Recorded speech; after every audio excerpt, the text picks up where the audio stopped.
Bonjour à tous, très heureux de vous retrouver pour ce deuxième numéro de Mon Village ici à la Charte-sur-le-Loir. Nous allons passer notre semaine ici. Tout de suite, place à la dégustation, place au rêve.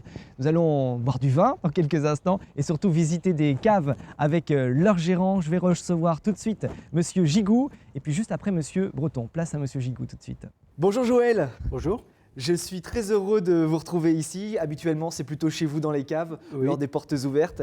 Ça fait combien de temps que vous êtes vigneron à la Charte-sur-le-Loir ? Moi, je suis installé depuis 1974. Donc, je fais partie des vieux vignerons qui existent encore aujourd'hui, malgré que bon, je suis quand même une partie semi-retraite et mes enfants sont avec moi. Ouais, parce qu'il y a la relève derrière. Et la relève derrière. Très bien. Il y a combien d'hectares de vignes Dans les Janières ? Ouais. L'appellation de Janières, elle fait 130 hectares, quoi. Donc c'est l'aire de l'appellation. Puis après, vous avez l'autre appellation qui est Coteaux-du-Loir. Alors là, c'est beaucoup plus grand, on a droit à beaucoup plus. On peut avoir 1000 hectares si on veut.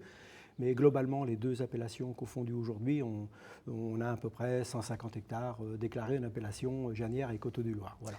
Donc quand on vient visiter la cave, on boit du bon vin. Il y a combien de cuvées différentes ? On fait du blanc, du rosé, du rouge ? Oui, c'est vrai nous, on est un petit peu... je sais qu'on fait différentes cuvées, quoi. On fait des tests déjà d'abord. On essaie de toujours sortir des choses un petit peu innovantes.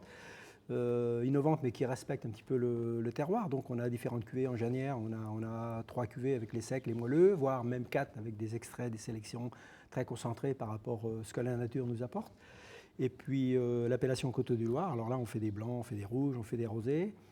Donc là on a à peu près 3 cuvées. Si maintenant on fait une vigne quand même qui a plus de 100 ans, on fait une cuvée qui s'appelle l'Ancêtre, dont j'en fais partie un petit peu, quoi. Voilà. Elle vient d'où cette vigne ? Elle a toujours été... C'est sur la commune de Marsan. D'accord. C'est des pieds qui sont très très vieux, donc qui a 100 ans, donc c'est énorme, c'est fabuleux, quoi. Mais avant les Gigous, qui est-ce qui exploitait la vigne ? Avant, c'était mon prédécesseur, Monsieur Le Réau, que j'ai énormément de respect pour ce personnage, parce qu'il a beaucoup fait aussi pour l'appellation. Et donc j'ai repris un petit peu son affaire en viager, voilà. Donc, ce qui m'a permis d'apprendre certaines choses et d'avancer dans la continuité en innovant certaines choses. Et il y a surtout le côté convivial quand on vient vous voir, avec aussi chambre d'hôte. Je crois qu'on peut même passer quelques jours ici à la Chartre chez vous. Oui, nous on fait chambre d'hôte, ça fait 12 ans, donc là c'est plus mon épouse qui gère un petit peu ce genre d'établissement.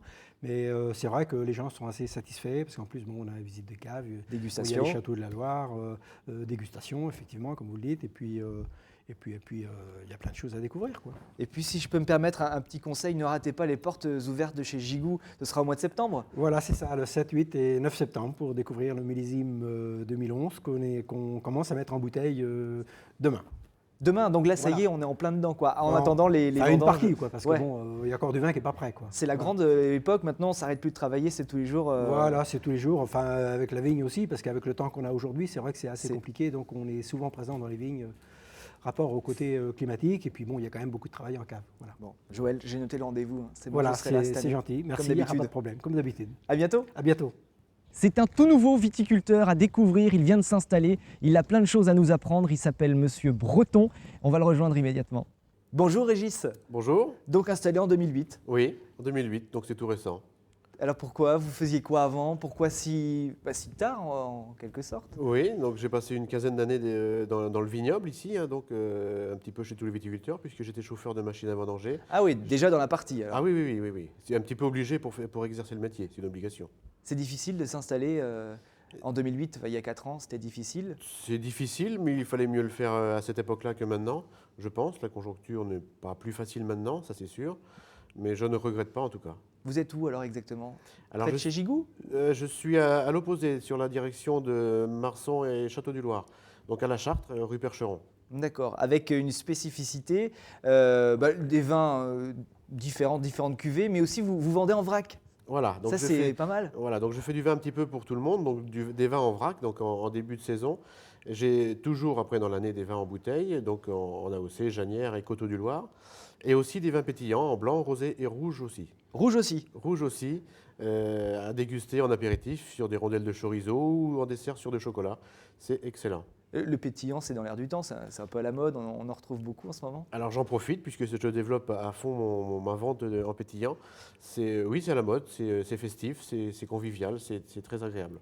Donc vous avez encore toute votre réputation à faire. Comment fait-on pour venir vous voir et pour venir déguster les vins ?